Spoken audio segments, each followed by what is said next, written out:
One of the people in the story is a builder, a master builder, one of the principal characters. And I can see I'd return again and again to that room with those big windows and the scratches on the floor. It was very atmospheric, I thought, and I'll enjoy doing that scene several times. You know, there could be some religious reason for keeping buildings at a certain height. None of that's emotional enough to drive. If this is going to drive him all his life, it has to be a scene that makes him very angry or very sad or makes him hate somebody or love somebody. You know, if his boss says, no, we can't do that, it's impossible, and he's pretty sure it is possible, that's a scene, but it's not a lifelong trauma. What you could, I mean, you can sort of build that up. He does a drawing. Elfric tears it up. Several lamps were burning in the mason's loft. At first Merthin was pleased, for that meant they would be able to see his drawings more clearly. Then he saw Elfric, his former master, working on the tracing floor. He suffered a shock. Elfric was bent over the tracing floor, drawing with a pair of compasses on a fresh layer of plaster. He had recovered the floor, totally obliterating Merthin's drawings. Merthin said incredulously, "What have you done?" The main thing that I missed from the first book is that there didn't seem to be any real anchor in the middle of it, because in the first book you had this tremendous building of the cathedral, and everything else could swirl around it, and they all had an anchor there. But there wasn't anything that's really the equivalent in this book. I mean, then, you know, they were building a bridge, and they were building a spire. And the same is true of a... I could make the tower much more important.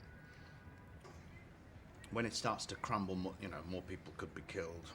True, and of course the whole thing that they needed a spire that could be seen from a distance, which would help save the town. I mean, it could be built up more.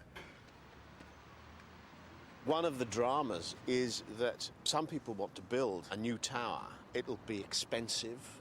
That's a reason for not doing it. It's dangerous and risky because, as they found out at York, it's not necessarily possible to build a higher tower than the one you've already got. So there are people in favour of it, in particular the people who are going to benefit from it, the business people of the town, the merchants of the town, and the builders. And then there are people against it, more conservative people who say, let's not take the risk, let's not spend the money. This is the Merchant Adventurers Hall, the Guild Hall, and it's the centre of power of a new class of people. They're not aristocrats and they're not clergy. Their power doesn't come from the king and it doesn't come from God, it comes from money. One of the principal characters is the alderman of the guild in the fictional town, and he and his family throughout the novel have a series of conflicts with the church authorities and the local aristocratic authorities. Of course, in a novel, all conflicts are emotional. That's what we enjoy when we're reading. So it's because people hate each other and love each other, have resentments, have revenge on one another. That's what draws us into the story. But those emotional conflicts have to have a very firm grounding in reality. And so I'm interested in anything.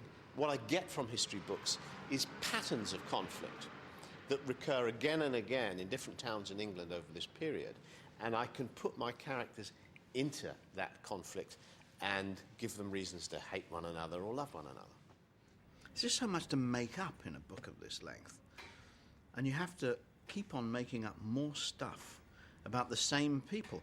Much easier to start a new book with a whole new cast of characters, but to make up 350,000 words about this one group of people, and not repeat yourself. That's right, and it means that they have to be darn interesting people. They've got to be interesting people, and the things that happen to them have got to be different.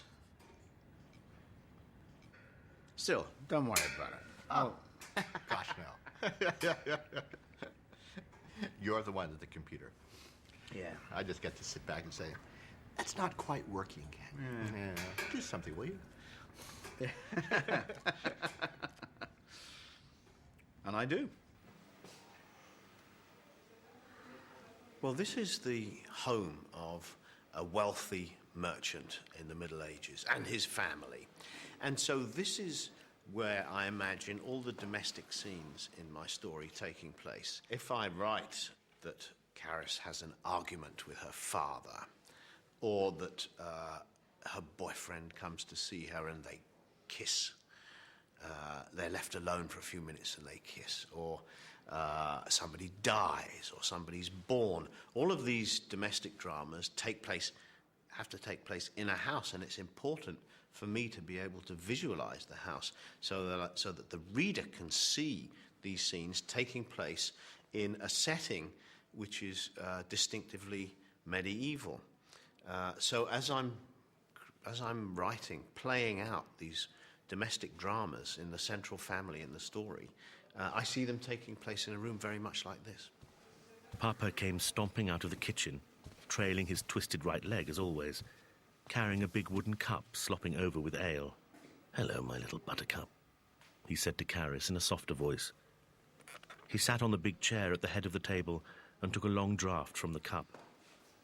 "That's better," he said, wiping his straggly beard with his sleeve.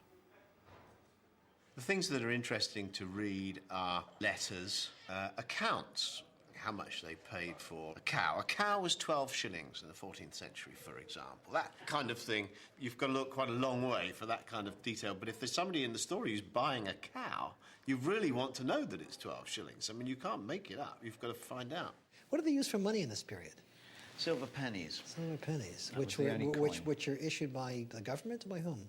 By the king, The king had a mint and made silver pennies? Well, he had mints in all the major cities. The readers who read the book will want to have some sense of, how transactions are carried on. And, if the price of something was half a penny, then they would cut one in half. Mm-hmm. I see. There were no other coins. I see. And a pound was... a pound worth of pennies. A pound's weight of pennies. Of silver pennies. I and see. it was supposed to be 240 of them. 240 silver pennies made a It pound. was supposed to make a pound. How yeah. interesting.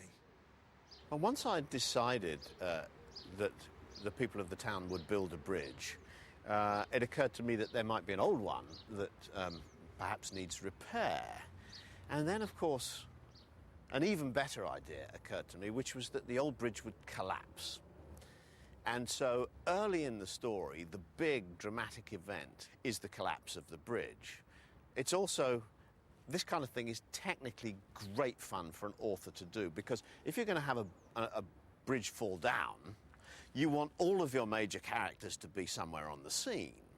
And technically, it's a challenge, but a very interesting one, to plausibly get every major character for a different reason on or near that bridge at the time when finally it collapses. I imagined a bridge like this, but more flimsy.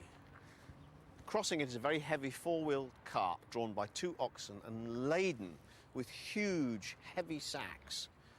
There are pedestrians and men and women on horseback in both directions. And then something happens and the cart stops. It breaks down. And so people keep coming onto the bridge, but they can't cross in either direction. And of course, this is the point at which the already weak structure of the bridge gives way. And all those hundreds of people are thrown into the river with the animals and the carts and all the debris from the bridge. And that's the big sort of dramatic climax of the first part of the book.